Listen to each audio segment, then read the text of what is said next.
Today I'll be discussing my opinion and my views on the Israeli and Palestinian conflict and how both sides can come up with a solution that will lead to as little amount of deaths or none at all, where the violence between both sides ends and there's peace in that part of the world. The background or the beginning of the conflicts between Israel and Palestine started after World War II, when the international community saw what has happened to the Jews during the Holocaust. So a lot of countries thought that the Jews should be given a homeland, and after Israel's declaration of independence, the next day they were at war with not only Palestine, but they were also at war with their neighboring countries. And for the next 10, 20, 30 years, there were wars that were happening between Israel and Palestine and then Israel's neighboring countries.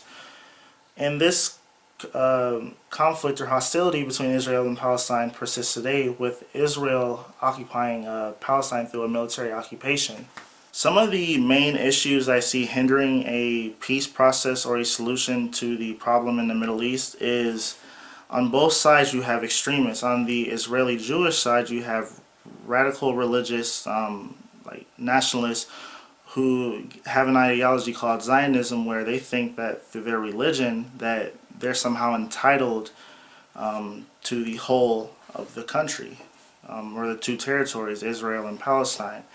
Also, you have a prime minister who is a extreme right-wing hardliner who violates a lot of the agreements between the two sides, so you have issues with that. You also have Jewish settlers in the West Bank who think that through their religion or through their ideology called Zionism, think that they can just go to the West Bank, which is supposed to be a Palestinian territory.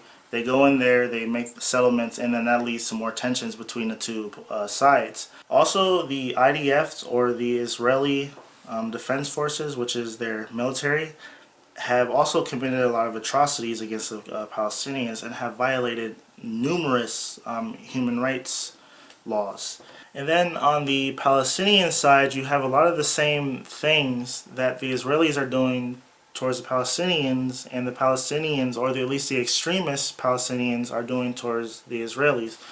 You have a lot of religious fanatics who are in places of power within the governing Palestinian body within the territories that want a Sharia-based country or a theocracy based on Islam in Palestine, which I see causing problems not only if there is a two-state solution, but if there's a one-state solution. And there's also various terrorist groups such as Hamas and other groups that use rockets and mortars to target civilian areas in terrorist attacks. So a lot of these issues are hindering the peace process or the ending of the conflict between the two sides. Now, with any occupation, there are two routes a occupier should go to ending an occupation of a territory or of a certain area. One, the people that live in that territory need to be given full equal rights, where they are full citizens within the country that is occupying them, so they get freedom of speech, freedom of travel, freedom of religion, the right to vote, and every other basic human right that you can think of. And they should be as equal to the citizens of the country that was once occupying them. And the travel between the two sides, or the two between the occupied territory and the country and the occupied country, should be as easy as traveling from Ohio to Pennsylvania. Well, let's say this one-state solution does not work, then both sides need to come to the table, put all the stuff they want out of an agreement or a peace treaty on the table, and both sides should get 50% of what they want within reason.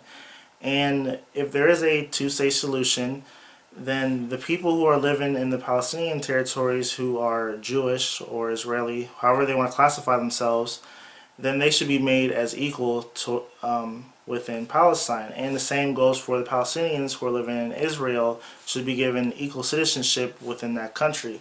Both countries should be secular, the religion of both countries should have no bearing on the influence of their government, because I noticed, or I've read, that within the Palestinian territories they're trying to enact a Sharia law within those territories where a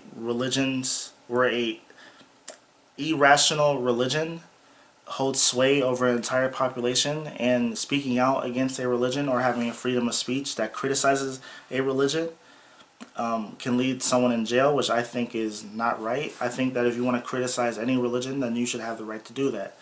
But at the end of the day, both sides need to stop looking at past events. Even though a lot of this stuff is in recent history, the average age of a person that lives in Gaza Strip is about 17 or 18. The average age of a person who lives in the West Bank is about 20.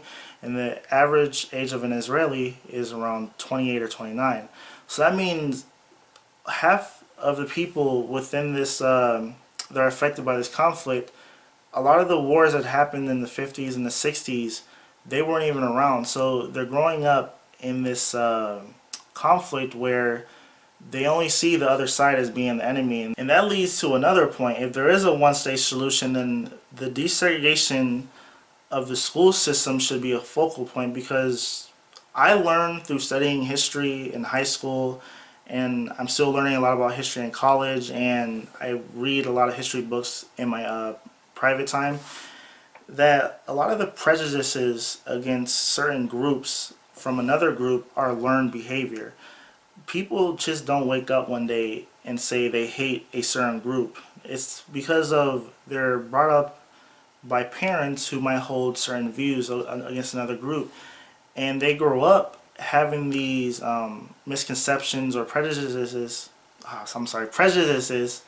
towards another group, and then they pass it on to their children. This sad cycle just keeps continuing. I think that if you desegregate the school system, and I think within a few generations, a lot of the hostilities between the two groups would either become very minimal or would cease to exist at all.